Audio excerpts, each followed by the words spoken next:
ഇന്നാണ് ആമി, ഹർഷൻ, അനു, രോഹിത് വിവാഹം. ഒരു കൺവെൻഷൻ ഹാളിൽ വെച്ചായിരുന്നു വിവാഹം. ആമിയും അനുവും നേരത്തെ അങ്ങോട്ട് ചെന്നിരുന്നു. അവിടെ വെച്ചാണ് അവരുടെ സാരി ഡ്രാപ്പിങ്ങും മേക്കപ്പും നടക്കുന്നത്. ബാക്കിയുള്ളവരൊക്കെ വീട്ടിൽ നിന്ന് ഒരുങ്ങിയിട്ടാണ് അങ്ങോട്ട് പോകുന്നത്. ദേവുവിനെ ഒരുക്കി കഴിഞ്ഞതും മേക്കപ്പ് ആർട്ടിസ്റ്റുമാർ മുറിവിട്ടിറങ്ങി. അന്നേരമാണ് അഭി മുറിയിലേക്ക് വരുന്നത്. മുണ്ടും ചുബയുമായിരുന്നു അവൻ്റെ വേഷം. അഭി മുറിയിലേക്ക് വരുമ്പോൾ ദേവ് കണ്ണാടിയുടെ മുന്നിൽ നിന്നുകൊണ്ട് നെറുകയിൽ സിന്ദൂരം അണിയാൻ വേണ്ടി സിന്ദൂരച്ചപ്പും കയ്യിൽ പിടിച്ച് നിൽക്കുകയായിരുന്നു. അഭി അവളുടെ പിന്നിൽ വന്ന് നിന്നുകൊണ്ട് തൻ്റെ മുടി സെറ്റാക്കാൻ ഒരുങ്ങുമ്പോഴാണ് അവളുടെ ബ്ലൗസിൻ്റെ പിൻഭാഗം അവൻ ശ്രദ്ധിക്കുന്നത്. ബോട്ട് നെക്കിൽ ബാക്ക് ഓപ്പൺ ഡിസൈനിലുള്ള ബ്ലൗസായിരുന്നു അവൾ തിരഞ്ഞെടുത്തത്.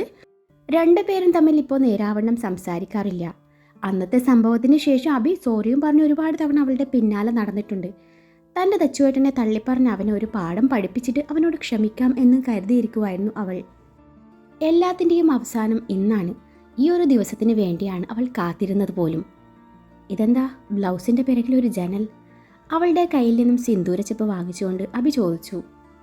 എൻ്റെ ബ്ലൗസിൻ്റെ പിറകിലെ ജനൽ മാത്രമല്ല, ചിലപ്പോൾ വാതിലും എയർ ഹോളും ഒക്കെ ഉണ്ടായിരുന്നിരിക്കും. അതിന് ഇയാൾക്കെന്താ? ഇതേ ചോദ്യം പണ്ടേ സിനിമാ നടൻ ജയറാം ഒരു തവണ ചോദിച്ചതാ. ആരോട്? നിന്നോടോ? അഭി ചോദിച്ചു. എന്നോടല്ല, നടി ഗൗതമിയോട്. അയലത്തെ അദ്ദേഹം എന്ന സിനിമയിൽ. സമയം കിട്ടുമ്പോഴേ ഡോക്ടർ സാർ അതൊന്ന് കണ്ടു നോക്ക്, അപ്പോൾ ഇതിനുള്ള ആൻസർ കിട്ടും. ഡ്രസ്സിങ് സെൻസില്ലാത്ത കെട്ടിയോൻ. അതെ, സിന്ദൂരം ഇട്ട് തരുന്നുണ്ടല്ലേ, പെട്ടെന്ന് ഇട്ട് തരണം, എനിക്ക് പോകണം. ദേവു താല്പര്യമില്ലാത്ത മട്ടിൽ പറഞ്ഞു. എങ്ങോട്ട് പോകണമെന്ന്? നമ്മൾ ഒരുമിച്ചാണ് പോണത്. അവരൊക്കെ പോയി, ഇനി നമ്മൾ മാത്രമേ ബാക്കിയുള്ളൂ. പോയോ? ഞാൻ അപ്പൂനോടും അച്ഛനോടും പറഞ്ഞതാണല്ലോ ഒരുമിച്ച് പോവാന്ന്. എന്നിട്ട് അവർ പോയല്ലേ? തോട്ടു അവളും അവരുടെ കൂടെ പോയോ? അവൾ 2 ദിവസമായിട്ട് ആമി ചേച്ചിയുടെ പിന്നാലെയാ. എല്ലാം ആമി ചേച്ചി തന്നെ ചെയ്തു കൊടുക്കണം. ഞാൻ ചെയ്തു തരാമെന്ന് പറഞ്ഞിട്ടും കേൾക്കുന്നില്ല. ആമി ചേച്ചിയെ താൻ എങ്ങോട്ടും വിടില്ല എന്നാണ് അവൾ പറയുന്നത്. അതുകൊണ്ട് അവളെ ഞാൻ കൂടെ കൂട്ടിയേക്കാമെന്ന് പറഞ്ഞതായിരുന്നു. എന്നാലും അവരെന്നെ കൂട്ടാതെ പോയല്ലോ. ദേവു പരിഭവിച്ചു. നീ ഇതിൻ്റെ പേരും പറഞ്ഞ് അവരോട് പിണങ്ങാൻ നിൽക്കണ്ട. ഞാനാ അവരോട് ആരവിൻ്റെ കൂടെ പൊയ്ക്കോളാൻ പറഞ്ഞ്. അത്രയും പറഞ്ഞുകൊണ്ട് അഭി ഏറെ പ്രണയത്തോടെ അവളുടെ നെറുകയിൽ സിന്ദൂരം ചാർത്തി കൊടുത്തു. എന്നോട് ഇപ്പോഴും പിണക്കാണോ? അതിനിടയിൽ അവളുടെ മുഖത്തേക്ക് വീണ് കിടക്കുന്ന മുടിയിഴകൾ മാടി ഒതുക്കിക്കൊണ്ട് അവൻ ചോദിച്ചു. അവൻ്റെ കണ്ണുകൾ അവളുടെ മുഖത്തൂടെ ഒഴുകി നടന്നു. ആ നിമിഷം ഇരുവരുടെയും നോട്ടങ്ങൾ തമ്മിലിടഞ്ഞു. ഇനിയും അങ്ങനെ നിന്നാൽ താൻ എല്ലാം മറന്ന് അവനെ ഇറകെ പുണർന്നു പോവും എന്ന് മനസ്സിലാക്കിയ ദേവു അവനെ തള്ളി മാറ്റി അവിടെ നിന്ന് ഇറങ്ങി നടന്നു. കതിർ മണ്ഡപത്തിന് മുന്നിൽ ആമിയും ഹർഷനും പരസ്പരം നോട്ടങ്ങൾ കൊണ്ട് പ്രണയം കൈമാറുമ്പോൾ അനു രോഹിത്തിൻ്റെ വരവും പ്രതീക്ഷിച്ചിരിപ്പുണ്ട്. അനഘയും അവളുടെ ഫാമിലിയും നേരത്തെ എത്തിയിരുന്നു. നിമിഷങ്ങൾ പിന്നെയും കടന്നുപോയിക്കൊണ്ടിരുന്നു. മുഹൂർത്തം ആവാറായതും ചെറുക്കൻ എവിടെയെന്ന് ചോദിച്ചുകൊണ്ട് പലരിൽ നിന്നും മുറുമുറുപ്പുകൾ ഉയർന്നു. അഭിയുടെ മുഖത്ത് ഭയം നിഴലിച്ചു. അഭിയുടെ മുഖത്തെ ഭാവങ്ങൾ ഓരോന്നും ദേവ് നോക്കി നിൽക്കുകയായിരുന്നു. അഭി അനഘയുടെ പപ്പയുടെ അരികിൽ വന്ന് കാര്യം തിരക്കി. അനഘയും അവളുടെ പപ്പയും രോഹിത്തിൻ്റെ നമ്പറിലേക്ക് മാറി മാറി വിളിച്ചു. ഫോൺ സ്വിച്ച് ഓഫ് എന്ന മറുപടി വന്നതും ഇരുവരുടെയും മുഖം വിളറി തുടങ്ങി. നിമിഷങ്ങൾ പിന്നെയും പോയിക്കൊണ്ടിരുന്നു. അതിനിടയിൽ ചെക്കൻ മുങ്ങിയെന്ന് പലരും പറയുന്നത് കേട്ടതും അഭിയുടെ നിയന്ത്രണം നഷ്ടപ്പെട്ടു. അനഘയുടെ പപ്പയുടെ കഴുത്തിന് പിടിമുറുക്കിയതും രോഹിത് തൻ്റെ ആരുമല്ലെന്നും തൻ്റെ മകളും അവനും നിർബന്ധിച്ചത് കൊണ്ടാണ് താനൊരു കള്ളം പറഞ്ഞതെന്നും അയാൾ അഭിയോട് തുറന്നു പറഞ്ഞതും അഭി തളർന്നു പോവുകയായിരുന്നു. ഗോവിന്ദമാമേ, ഇനി നമ്മൾ എന്ത് ചെയ്യും? ഇടറിയ സ്വരത്തോടെയുള്ള അഭിയുടെ ആ ചോദ്യവും കലങ്ങിയ കണ്ണുകളും അത് ദേവുവിന് സഹിക്കാൻ പറ്റുന്നതിലും അധികമായിരുന്നു. പുറമെ എത്രയൊക്കെ ദേഷ്യം പ്രകടിപ്പിച്ചാലും ആ മനുഷ്യൻ്റെ കണ്ണെന്ന് നിറഞ്ഞാൽ തനിക്കത് കണ്ടു നിൽക്കാനാവില്ലെന്ന് അവൾക്ക് അറിയാമായിരുന്നു. അവൾ മുഖം തിരിച്ചു കളഞ്ഞു. ഒരു നിമിഷം എല്ലാവരും ഇങ്ങോട്ട് നോക്കൂ. താലികെട്ടിനു മുൻപേ ഞാനൊരു കുഞ്ഞ് സദ്യ അറേഞ്ച് ചെയ്തിട്ടുണ്ട്. ഇങ്ങനൊരു അവസ്ഥയിൽ ഈ സദ്യ വിളമ്പാൻ പാടുണ്ടോ എന്നറിയില്ല. എന്തായാലും എനിക്ക് വിളമ്പാതിരിക്കാനാവില്ല.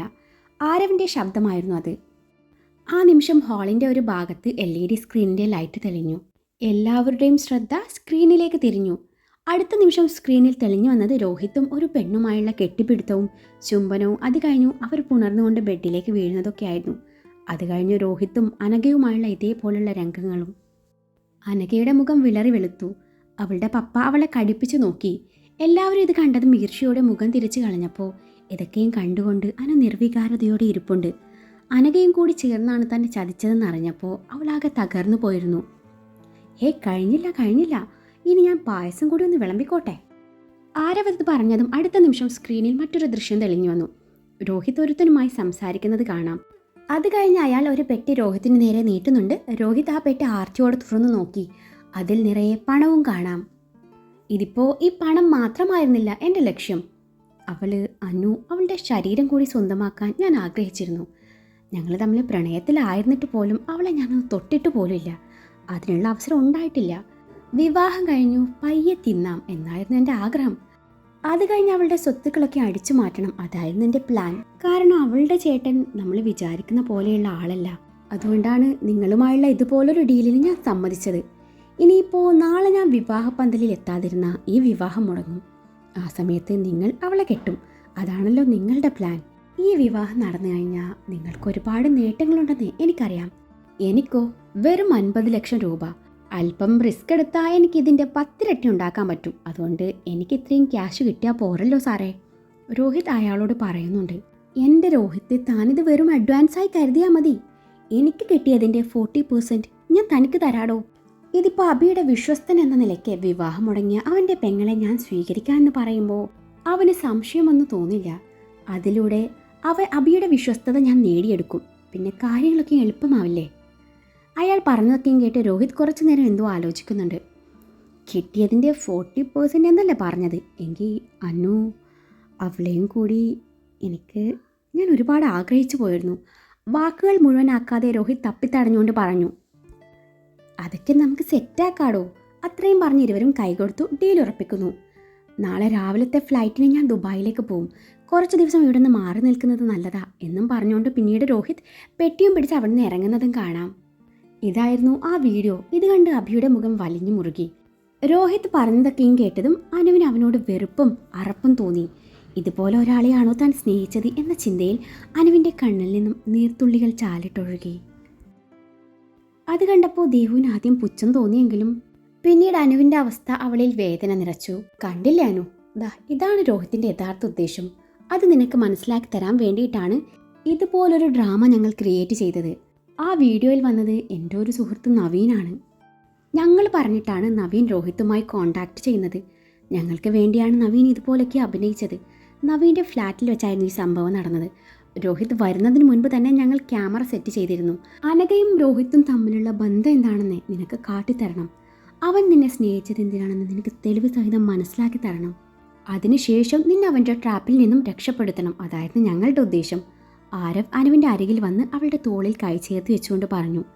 അനു അപ്പോഴും നിർത്താതെ കരയുന്നുണ്ട്. ഈ ഞങ്ങളെന്ന് പറയുമ്പോൾ ഞാൻ ഒറ്റയ്ക്കായിരുന്നില്ല. ദേവു ആയിരുന്നു ഇതിൻ്റെ മാസ്റ്റർ പ്ലാൻ. കൂടെ വിഷ്ണു ഉണ്ടായിരുന്നു. ഈ രോഹിത് ഇപ്പോൾ പോലീസ് പിടിയിലായി കാണും. അവന് ഞങ്ങൾ കൊടുത്തത് ഒറിജിനൽ നോട്ടുകളായിരുന്നില്ല, കള്ളനോട്ടുകളായിരുന്നു. 50 ലക്ഷം രൂപയുടെ കള്ളനോട്ടുകൾ കടത്താൻ ശ്രമിച്ച യുവാവ് പോലീസ് പിടിയിൽ. മിക്ക ചാനലിലും ആളുടെ ഫോട്ടോ സഹിത ന്യൂസ് പരക്കുന്നുണ്ടാവും. അബിക്കും അനുവിനും അരികിൽ വന്നുകൊണ്ട് ആരവ് അത്രയും പറഞ്ഞു നിർത്തി. ഇതുകൂടി കേട്ടതും അബി ദേവുവിനെ കടിപ്പിച്ച് നോക്കി അവിടെ നിന്ന് ഇറങ്ങി പോവുകയാണ്. അബിയുടെ പോക്ക് കണ്ട് കാര്യം മനസ്സിലായ ദേവു പിന്നാലെ ചെന്നു. ദേവു ചെല്ലുമ്പോൾ അബി ഒരു മുറിയിൽ പുറംചെരിഞ്ഞ് നിൽക്കുമായിരുന്നു. അബിയുടെ അവസ്ഥ മനസ്സിലാക്കിയ ദേവു അവൻ്റെ പിന്നിലൂടെ ചെന്ന് വയറിലൂടെ കയറ്റി ഇറുകെ പുണർന്നു അവൻ്റെ പുറം ഭാഗത്ത് തൻ്റെ കവൾ ചേർത്ത് വെച്ചു. അതാരാണെന്ന് മനസ്സിലാക്കാൻ അവന് തിരിഞ്ഞു നോക്കേണ്ട ആവശ്യമില്ലായിരുന്നു. ആ സമയത്ത് അതുപോലൊരു ചേർത്ത് പിടിക്കൽ അവൻ ആഗ്രഹിക്കുന്നുണ്ടെന്ന് അവൾക്കും അറിയാമായിരുന്നു. എന്നാലും നീയും കൂടി എന്നെ തോൽപ്പിച്ച് കളഞ്ഞല്ലോ അമ്മു.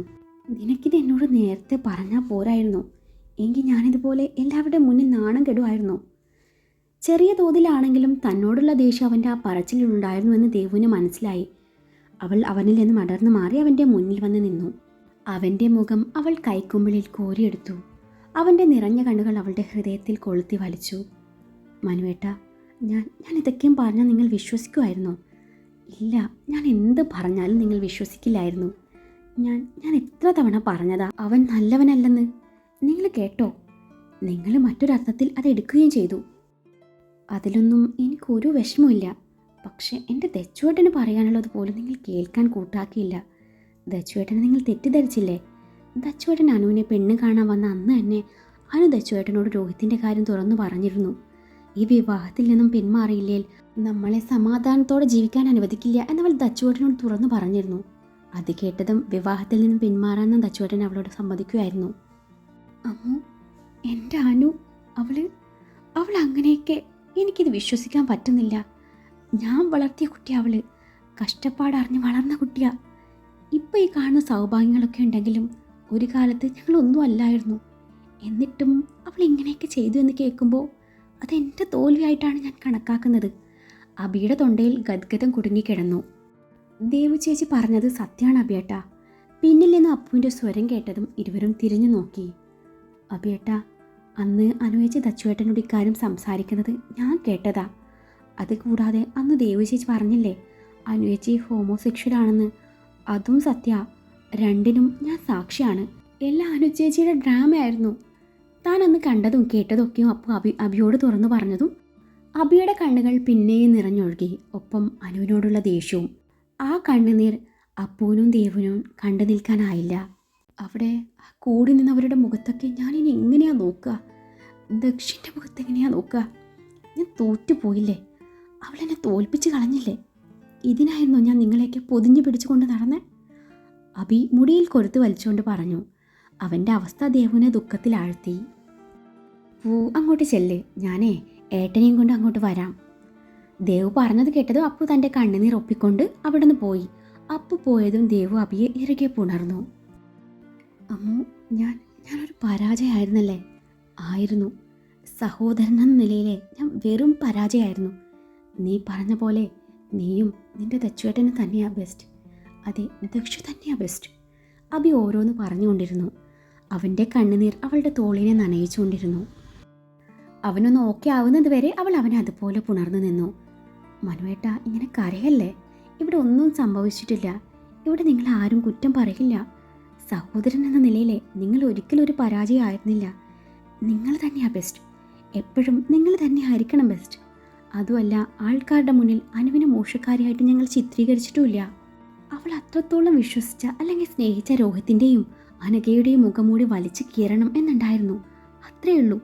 എല്ലാവരും അത്രേ അറിഞ്ഞിട്ടുള്ളൂ. അത്രമാത്രം അറിഞ്ഞാൽ മതി. ദേ, മുഹൂർത്തം കഴിയാറായിട്ടോ. ആമിച്ചേച്ചിയുടെയും ഹർഷേട്ടൻ്റെയും വിവാഹം കൂടി നടക്കാനുള്ളതാ. ദേവാബിയെ തന്നിൽ നിന്ന് അടർത്തി മാറ്റി അവൻ്റെ നിറഞ്ഞ കണ്ണുകൾ തൻ്റെ ചുണ്ടുകളാൽ ഒപ്പിക്കൊണ്ട് പറഞ്ഞു. അമ്മു, അപ്പോൾ അന്നു ഈ അവസ്ഥയിൽ അവള് എന്തൊക്കെയായാലും അവൾ എൻ്റെ കൂടെ പിറപ്പല്ലേ? അവളുടെ സങ്കടം ഞാൻ എങ്ങനെയാ കണ്ടു നിൽക്കുക? എനിക്ക് വയ്യ അമ്മു. ഞാൻ എങ്ങോട്ടുമില്ല. എന്താന്ന് വെച്ചാൽ ഗോവിന്ദമാമ ചെയ്തോളൂ. മനുവേട്ടൻ ഇങ്ങ് വാ. അനുവിൻ്റെ വിവാഹവും മനുവേട്ടൻ നിശ്ചയിച്ച മുഹൂർത്തത്തിൽ തന്നെ നടക്കും. അത്രയും പറഞ്ഞുകൊണ്ട് ദേവു അബിയുടെ കൈയും പിടിച്ച് അവിടെ നിന്ന് നടക്കുമ്പോൾ അബി കാര്യം മനസ്സിലാവാതെ ദേവുവിനെ തന്നെ നോക്കി. കതിർ മണ്ഡപത്തിനരികിൽ ആമിയും അച്ചുവും പാറുവും അവനെ ആശ്വസിപ്പിക്കുന്ന തിരക്കിലാണ്. അവൾ ആമയുടെ നെഞ്ചിലേക്ക് മുഖം പൊഴുത്തി നിൽപ്പുണ്ട്. ഹർഷന്റെ ക്ഷണം സ്വീകരിച്ചിട്ടാണ് ദക്ഷ് വിവാഹത്തിനെത്തിയത്. കാഴ്ചകളൊക്കെയും കണ്ടുകൊണ്ട് ദക്ഷ് അല്പം മാറി നിൽപ്പുണ്ട്. ആ നേരത്താണ് ദേവു അവൻ്റെ അരികിലേക്ക് വരുന്നത്. അവൾ ദക്ഷിൻ്റെ കൈയും പിടിച്ച് നടന്നു. തൻ്റെ കൈയും പിടിച്ച് ദേവു എങ്ങോട്ടാണ് പോകുന്നത് എന്നറിയാതെ ദക്ഷ് ദേവുവിൻ്റെ മുഖത്തേക്ക് തന്നെ നോക്കി നിന്നു. ദക്ഷിൻ്റെ കൈയും പിടിച്ചു വരുന്ന ദേവുവിനെ കണ്ടതും അബി എന്താണ് സംഭവം എന്നറിയാതെ ഇരുവരിലേക്കും ദൃഷ്ടി പതിപ്പിച്ചുകൊണ്ട് നിൽപ്പുണ്ട്. അനുവിൻ്റെ തൊട്ടരികിൽ തന്നെയാണ് അബിയുള്ളത്. തൊട്ടരികിലായി ബാക്കി എല്ലാവരും ഉണ്ട്. ദക്ഷിണയും കൊണ്ട് ദേവു അവരുടെ മുന്നിൽ വന്ന് നിന്നു. മനുവേട്ട, തിരുമേനിയോടെ ചടങ്ങുകളൊക്കെ ആരംഭിക്കാൻ പറഞ്ഞോളൂ. അനുവിൻ്റെ കഴുത്തിലെ എൻ്റെ ദച്ചുവേട്ടൻ താലി കെട്ടിക്കോളും. ദേവു ആ പറഞ്ഞത് വിശ്വസിക്കാനാവാതെ ദക്ഷ അടക്കം അവിടെയുള്ളവർ ഞെട്ടലോടെ ദേവുവിനെ നോക്കി.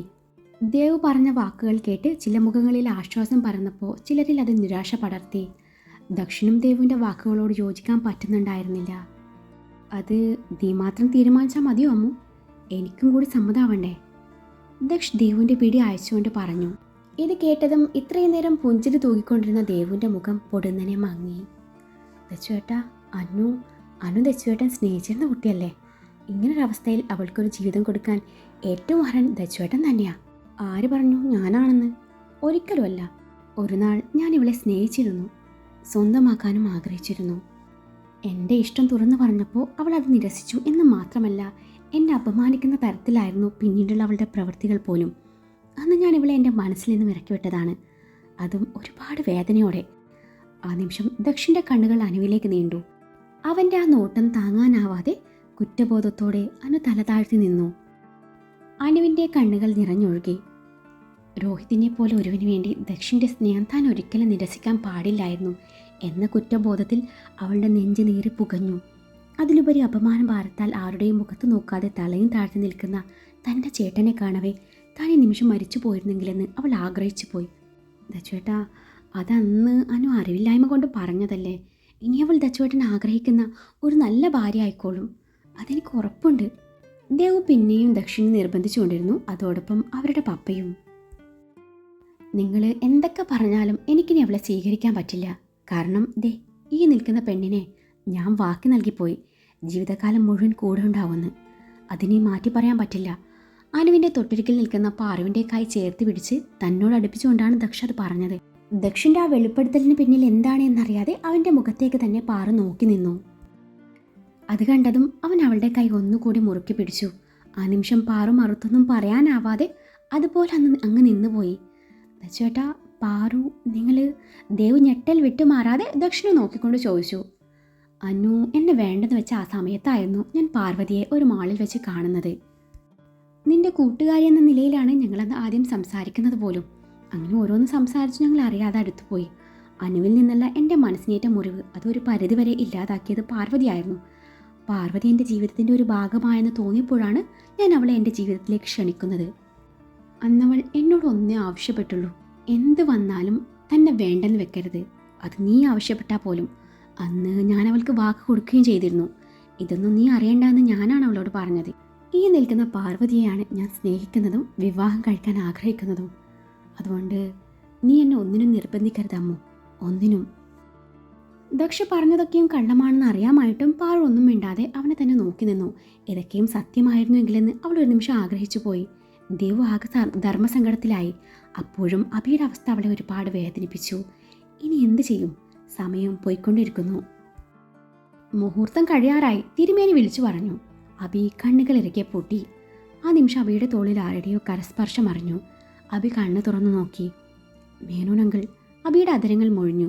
കൂടെ അബിയുടെ കൂട്ടുകാരൻ ഡോക്ടർ രാഹുൽ ഉണ്ടായിരുന്നു. മോനെ അബി, മരണത്തിന് മുന്നിൽ നിന്നും എനിക്ക് ജീവിതം തിരികെ തന്നത് നീയാണ്. അങ്ങനെയുള്ള നിന്റെ അനിയത്തിക്ക് എൻ്റെ മകൻ രാഹുൽ ഒരു ജീവിതം നൽകുന്നതിൽ എനിക്ക് സന്തോഷമേ ഉള്ളൂ. മേനോൻ പറഞ്ഞത് കേട്ടപ്പോൾ അബി രാഹുലിനെയാണ് നോക്കിയത്. എനിക്ക് സമ്മതാടാ. രാഹുൽ പറഞ്ഞത് കേട്ടപ്പോഴാണ് അവിടെ കൂടി നിന്നവരുടെ എല്ലാം മുഖം വിടർന്നത്. അപ്പോഴും അബി മറുപടി ഒന്നും പറയാൻ പറ്റാതെ അങ്ങനെ ഇരിപ്പുണ്ട്. അനു ആണെങ്കിൽ ആകെ മരവിച്ച പോലെയും. ഈ വിവാഹം വേണ്ടെന്നോ വേണമെന്നോ പറയാൻ അവൾക്കായില്ല. ഒരു പാവകണക്കെ അവൾ എല്ലാത്തിനും നിന്നു കൊടുത്തു.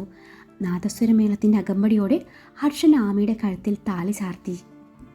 പുടവ നൽകിയും സിന്ദൂർ അണിയിച്ചും അഗ്നിയെ വലയം ചെയ്തും ഇരുവരും ഒരു മനസ്സും ശരീരവുമായി മാറി. അത് കഴിഞ്ഞാണ് രാഹുൽ അനുവിൻ്റെ കഴുത്തിൽ താലി ചാർത്തുന്നത്.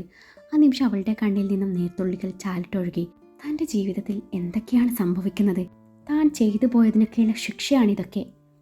ഇതുകൊണ്ടൊന്നും ഒന്നും അവസാനിക്കില്ല. ഇനിയും താൻ എന്തൊക്കെയോ അനുഭവിക്കാനിരിക്കുന്നു. അവളുടെ ഹൃദയം അലമുറയിട്ടുകൊണ്ടേയിരുന്നു. താലി കെട്ട് കഴിഞ്ഞതും കന്യാദാന ചടങ്ങാണ് നടന്നത്. അബി ആമിയുടെ കൈ പിടിച്ച് ഹർഷൻ്റെ കയ്യിലും അനുവിൻ്റെ കൈ പിടിച്ച് രാഹുലിൻ്റെ കയ്യിലും ചേർത്ത് വെച്ചു. അനു ഇതുവരെയായിട്ടും ആരെയും തല ഉയർത്തി നോക്കിയതേയില്ല. കാര്യങ്ങളൊക്കെയും മാറി മറിഞ്ഞതിനാൽ കൂടുതൽ പരിപാടികളൊന്നും ഇല്ലായിരുന്നു. രാഹുലിൻ്റെ അച്ഛനൊഴികെ അവൻ്റെ മറ്റാരും ചടങ്ങിനുണ്ടായിരുന്നില്ല. അതിനാൽ റിസപ്ഷൻ പരിപാടി മറ്റൊരു ദിവസത്തേക്ക് മാറ്റിവെക്കുകയായിരുന്നു. സദ്യ കഴിഞ്ഞ ഉടനെ എല്ലാവരും അവിടെ നിന്ന് വീട്ടിലേക്ക് മടങ്ങാൻ തീരുമാനിച്ചു.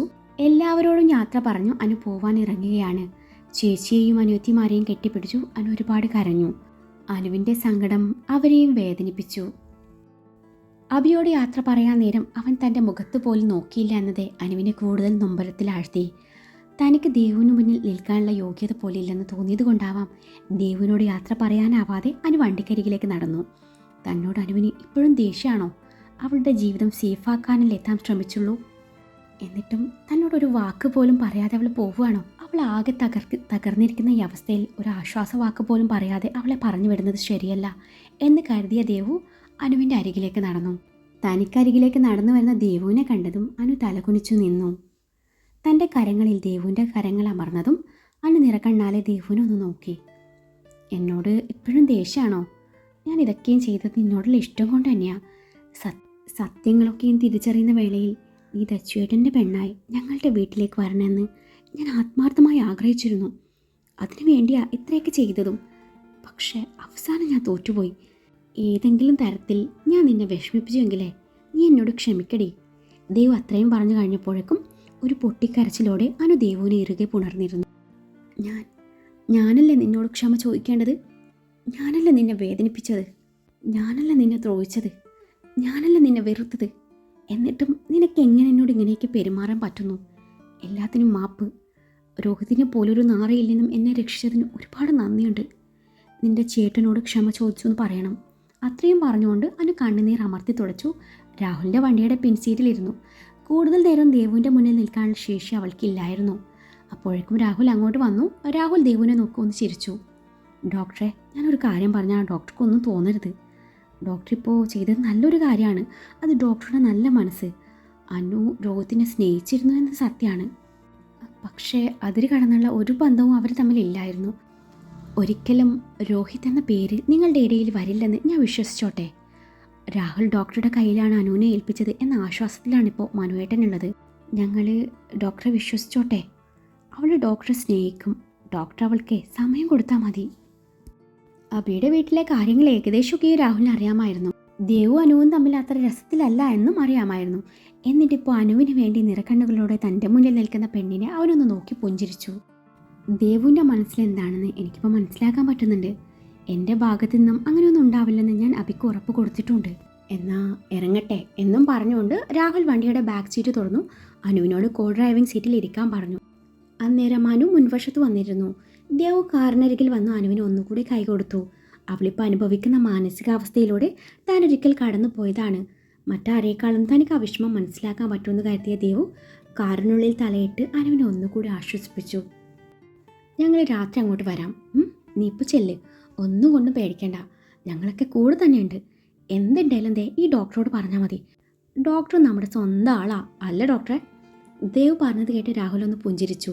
ചുമ്മാതെ ലാബിക്ക് ഇത്രയും മാറ്റം സംഭവിച്ചത് രാഹുൽ ഓർത്തുപോയി. അനു ദേവുവിനെ നോക്കി ഒന്ന് ചിരിക്കാൻ ശ്രമിച്ചു. രാഹുലിൻ്റെ വണ്ടി മുന്നോട്ട് നീങ്ങി തുടങ്ങിയതും ദേവു തിരിഞ്ഞു നടന്നു.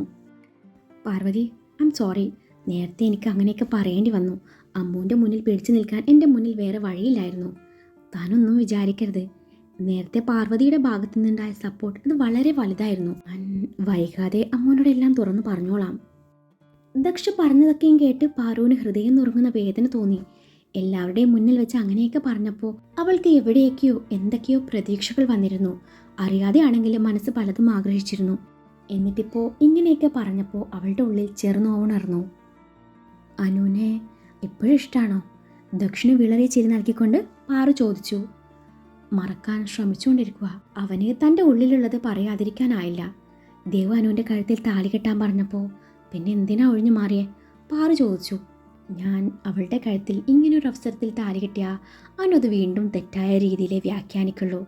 എല്ലാവരുടെയും മുന്നിൽ അവളെ തോൽപ്പിച്ചിട്ട് ഞാനും എൻ്റെ പെങ്ങളും വീണ്ടും ജയിച്ചു എന്നൊരു തോന്നൽ അവൾക്കുണ്ടാവാം. വേണ്ട, ഒന്നും വേണ്ട. എൻ്റെ അമ്മൂൻ്റെ ജീവിതത്തിൽ ഇനി ഒരു പ്രശ്നം ഉണ്ടാകാൻ പാടില്ല. അനുവും അമ്മുവും തമ്മിലുള്ള പ്രശ്നങ്ങളൊക്കെയും ഇതോടെ അവസാനിക്കുന്നെങ്കിൽ അങ്ങ് അവസാനിക്കട്ടെ എന്ന് ഞാനും കരുതി. എന്നാൽ ഞാൻ അങ്ങോട്ട് ചെല്ലട്ടെ എന്നും പറഞ്ഞുകൊണ്ട് ദക്ഷ അവിടെ നിന്ന് പോയതും പാറുവിൻ്റെ കണ്ണുകൾ എന്തിനാണെന്നറിയാതെ നിറഞ്ഞൊഴുകി. പാറു പെട്ടെന്ന് തന്നെ തൻ്റെ നിറഞ്ഞ കണ്ണുകൾ അമർത്തി തുടച്ചു. ഇതേ സമയം പാറുവിനെ അന്വേഷിച്ചു വന്നതായിരുന്നു ദേവു. അപ്പോഴാണ് ദക്ഷും പാറുവും തമ്മിൽ സംസാരിക്കുന്നത് അവളുടെ ശ്രദ്ധയിൽപ്പെടുന്നത്. പാറുവിനോട് സംസാരിച്ചു കഴിഞ്ഞ് ദക്ഷ പോയപ്പോഴാണ് പാറു കരയുന്നതും നിറഞ്ഞ കണ്ണുകൾ അമർത്തി തുടയ്ക്കുന്നതും ദേവു ശ്രദ്ധിക്കുന്നത്. ദക്ഷ എല്ലാവരുടെയും മുന്നിൽ വെച്ച് ആ പറഞ്ഞത് മുഴുവൻ വെറും കള്ളമാണെന്ന് ദേവു ആ നിമിഷം തന്നെ മനസ്സിലാക്കിയിരുന്നു.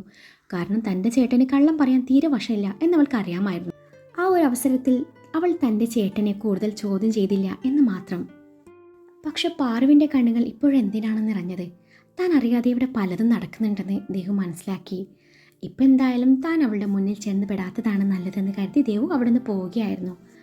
രാഹുലിൻ്റെ കാർ ശ്രീനിലയം എന്ന് പേരുകൊത്തിയ വീടിന് മുന്നിൽ വന്നു നിന്നതും അനുവിൻ്റെ ഹൃദയം പെരുമ്പറ മുഴക്കിക്കൊണ്ടിരുന്നു. അവൾ തല ഉയർത്തി രാഹുലിനെ ഒന്ന് നോക്കി. അമ്മയും അനിയത്തിയും അല്പം സീനാക്കിയെന്ന് വരാം. താനത് കാര്യാക്കണ്ട. എന്തായാലും അച്ഛൻ നമ്മുടെ കൂടെ ഉണ്ടാവും എന്നും പറഞ്ഞ് രാഹുൽ വണ്ടിയിൽ നിന്നിറങ്ങി. പിന്നാലെ അനു ഇറങ്ങി. രാഹുലിൻ്റെ അച്ഛൻ മേനോൻ വീട്ടിൽ വന്ന കാര്യങ്ങളൊക്കെയും ഭാര്യയും മകളെയും ധരിപ്പിച്ചിരുന്നു. അതിനാൽ കാറിൻ്റെ ശബ്ദം കേട്ടതും അവർ നിലവിളക്കുമായി വീടിന് മുൻവശത്തേക്ക് വന്നു. രാഹുലിൻ്റെ അമ്മയുടെ കയ്യിൽ നിന്നും നിലവിളക്ക് ഏറ്റുവാങ്ങാൻ നേരം അനു അവരെ നോക്കി ഒന്ന് ചിരിച്ചുവെങ്കിലും തിരികെ കിട്ടിയത് ഇഷ്ടക്കേട് നിറഞ്ഞൊരു നോട്ടമാണ്. വലത് കാൽ വെച്ച് കയറുമോളെ, മേനോൻ അനുവിനെ നോക്കി പറഞ്ഞു. അനു അയാളെ നോക്കി ചിരിക്കാൻ ശ്രമിച്ചുകൊണ്ട് വിളക്കും കയ്യിലേന്തി വലത് കാൽ വെച്ച് അകത്തേക്ക് കയറി. ആ വിളക്ക് പൂജാമുറി വെച്ചിട്ട് പ്രാർത്ഥിച്ചിട്ട് വാ. ചെല്ല്. പൂജാമുറി ചൂണ്ടിക്കൊണ്ട് രാഹുലിൻ്റെ അമ്മ രാധിക ഇത്തിരി കനപ്പിച്ച് പറഞ്ഞതും അവരുടെ ഉള്ളിലെ ഇഷ്ടക്കേട് അനുവിന് മനസ്സിലായി. അനു പൂജാമുറിയിൽ വിളക്കുമായി ചെന്ന നേരം രാഹുലിൻ്റെ അമ്മ രാധിക അവനെ കലിപ്പിച്ചു നോക്കി. അമ്മ എന്താ ഇങ്ങനെ നോക്കുന്നേ? രാഹുൽ ചോദിച്ചു. പിന്നെ എങ്ങനെ നോക്കണം? നിന്റെ വിവാഹത്തെക്കുറിച്ച് എനിക്കൊരുപാട് സങ്കല്പം ഉണ്ടായിരുന്നു. എന്നിട്ട് പെട്ടെന്നൊരു നാൾ ഏതോ ഒരുത്തി ഇതുപോലെ താലി കെട്ടിക്കൊണ്ടുവന്നാ പിന്നെ ഞാൻ എങ്ങനെയാടാ പ്രതികരിക്കണ്ടേ? എന്റെ രാധികയെ, അങ്ങനെ ഏതോ ഒരുത്തിയല്ല ആ കൊച്ച്, നമ്മുടെ അബിയുടെ അനിയത്തിയാ. നിങ്ങൾ മിണ്ടരുത്, നിങ്ങളാ ഇതിനൊക്കെയും കാരണം. അച്ഛനും മോനും രാവിലെ കെട്ടിയൊരുങ്ങിപ്പോയത് ഇതിനായിരുന്നോ? എന്നാലും ചേട്ടൻ രാവിലെ മുണ്ടും ചുബയിട്ട് പോയത് ആര്യാറ്റോവിൽ അല്ലു അർജുൻ ആവാനാണെന്ന് ഞാൻ അറിഞ്ഞില്ല ചേട്ടാ. ഒരു സെക്കൻഡ് ഹാൻഡ് ഐറ്റം ആയിരുന്നില്ല എൻ്റെ മനസ്സിലെ ഏട്ടത്തി അമ്മ. രാഹുലിൻ്റെ അനിയത്തി മാളു വെട്ടി തുറന്നു പറഞ്ഞു. മാളു, നിന്നോട് ഇവിടെ ആരും അഭിപ്രായം ചോദിച്ചില്ല. രാഹുൽ തൻ്റെ അനിയത്തിയെ ശാസിച്ചു. അവള് പറഞ്ഞതിൽ എന്താടാ തെറ്റ്? വിവാഹ പന്തലിൽ വരെ എത്തി കല്യാണം മുടങ്ങുക എന്ന് പറയുമ്പോൾ അതത്ര നല്ലതല്ല. പിന്നീട് ആ പെണ്ണിന് ജീവിതം കൊടുക്കാൻ ഒരച്ഛനും മോനും. അമ്മ ഒന്നും മിണ്ടാതിരിക്കുന്നുണ്ടോ? ഇതെൻ്റെ ജീവിതമാണ്, അതെങ്ങനെ ആയിരിക്കണമെന്നേ ഞാനാണ് തീരുമാനിക്കുന്നത്. അത് ശരി, നിന്റെ ജീവിതത്തെക്കുറിച്ച് തീരുമാനിക്കാൻ പെറ്റ തള്ളയായ എനിക്കൊരു അവകാശമില്ലേ? നന്നായിട്ടുണ്ടടാ മോനെ, നന്നായിട്ടുണ്ട്. പെണ്ണ് കെട്ടിയില്ല, അപ്പം തന്നെ അവൻ്റെ കണ്ണും പൊട്ടി. ദൈവമേ, ഇനി എന്തൊക്കെ കാണണമെന്തോ. രാധിക ആരോടൊന്നില്ലാതെ പറഞ്ഞു. ഒന്ന് പതുക്കെ പറയണ്ടേ രാധിക, ആ കൊച്ചു കേൾക്കും. കേൾക്കട്ടെ, ആര് കേട്ടാലും എനിക്കൊരു ചുക്കുമില്ല.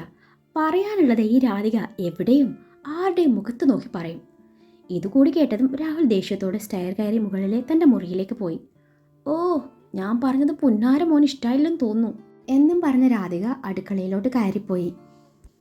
രാധികെ, ആ കൊച്ചിന് എന്തെങ്കിലും കുടിക്കാൻ കൊടുത്തുകൂടായിരുന്നോ? പാവം കൊച്ചു ഒരുപാട് ക്ഷീണിച്ചു കാണും. മേനോനാണ് ആ പറഞ്ഞത്. എങ്കിൽ ഇത്തിരി പ്രോട്ടീൻ പൗഡർ കലക്കി കൊടുക്കട്ടെ, ആ ക്ഷീണമൊക്കെ അങ്ങോട്ട് മുഴുവനായി മാറട്ടെ, രാധിക അടുക്കളയിൽ നിന്നും വിളിച്ചു പറഞ്ഞു. പൂജാമുറിയിൽ നിന്നുകൊണ്ടും അനു ഇതൊക്കെയും കേൾക്കുന്നുണ്ടായിരുന്നു. അവളുടെ കണ്ണുകൾ പിന്നെയും നിറഞ്ഞൊഴുകി. കണ്ണുകൾ അമർത്തി തുടച്ച് അവൾ അവിടെ നിന്ന് പുറത്തിറങ്ങി. മോളെ മാളു, നീ അനുമൊക്കെ ഏട്ടൻ്റെ മുറിയിൽ നിന്ന് കാണിച്ചു കൊടുത്തേക്ക്. ഈ കുട്ടിക്ക് നല്ല ക്ഷീണം കാണും, കുട്ടി ഒന്ന് വിശ്രമിക്കട്ടെ. എനിക്കങ്ങ് വയ്യ, എനിക്കിവിടെ അഭിപ്രായ സ്വാതന്ത്ര്യം ഇല്ല. പിന്നെ ഞാനെന്തിനിക്കാരം ചെയ്യണം? അച്ഛൻ തന്നെ അങ്ങ് കാട്ടിക്കൊടുത്താൽ മതി. മാളു അതും പറഞ്ഞു തൻ്റെ മുറിയിലേക്ക് കയറിപ്പോയി. അച്ഛാ വേണ്ട, ഞാൻ തനിയെ പോയിക്കോളാം. മുറി ഏതാണെന്ന് പറഞ്ഞാൽ മതി. അനു പറഞ്ഞത് കേട്ടതും അയാൾ അവൾക്ക് രാഹുലിൻ്റെ മുറി ഏതാണെന്ന് പറഞ്ഞു കൊടുത്തു. അനു സ്റ്റെയർ കയറാൻ നേരം രാധിക പിന്നിൽ നിന്ന് വിളിച്ചു. അതേ കൊച്ചേ, ഇത് കുടിക്ക്. വന്ന അന്ന് തന്നെ ഞാൻ ഈ ഒരു തുള്ളി വെള്ളം പോലും തന്നില്ലെന്ന് വേണ്ട. രാധിക അവൾക്ക് നേരെ ചെറുനാരങ്ങയുടെ സർബത്ത് നീട്ടിയതും അനു അത് വാങ്ങി മുഴുവനും കുടിച്ചു. അവൾക്ക് നല്ല ദാഹം ഉണ്ടായിരുന്നു. ആ ഗ്ലാസ്സിങ് തന്നേ കൊച്ചേ, അതും പറഞ്ഞു രാധിക അടുക്കളയിലോട്ട് നടന്നു. അതിന് പിന്നാലെയായി അനു മുകളിലോട്ടും നടന്നു. ദേവും അച്ചുവും അപ്പുവും ചോട്ടുവും എല്ലാവരും ആമിയുടെ കൂടെ ഹർഷൻ്റെ വീട്ടിലായിരുന്നു. കുറച്ച് കഴിഞ്ഞതും ദേവ് അവരോടൊക്കെ പറഞ്ഞ് അവിടെ നിന്ന് ഇറങ്ങി. അഭിയെ അന്വേഷിച്ചായിരുന്നു അവൾ വന്നത്. അന്നേരം അവൻ നല്ല ഉറക്കത്തിലായിരുന്നു. ഇട്ടിരുന്ന ഡ്രസ്സ് പോലും മാറാതെ മലർന്നു കിടന്നാണ് അവൻ ഉറങ്ങുന്നത്. ദേവ് അവൻ്റെ അരികിൽ വന്നിരുന്നു. അവൻ്റെ മുടിയിഴകളിലൂടെ വിരലോടിച്ചുകൊണ്ടിരുന്നു. അവളുടെ കണ്ണുകൾ അവൻ്റെ മുഖത്ത് ആകമാനം ഒഴുകി നടക്കുന്നുണ്ട്. വെറും മണിക്കൂറുകൾ കൊണ്ട് അവൻ ആകെ ക്ഷീണിച്ചു പോയെന്ന് അവൾക്ക് തോന്നി.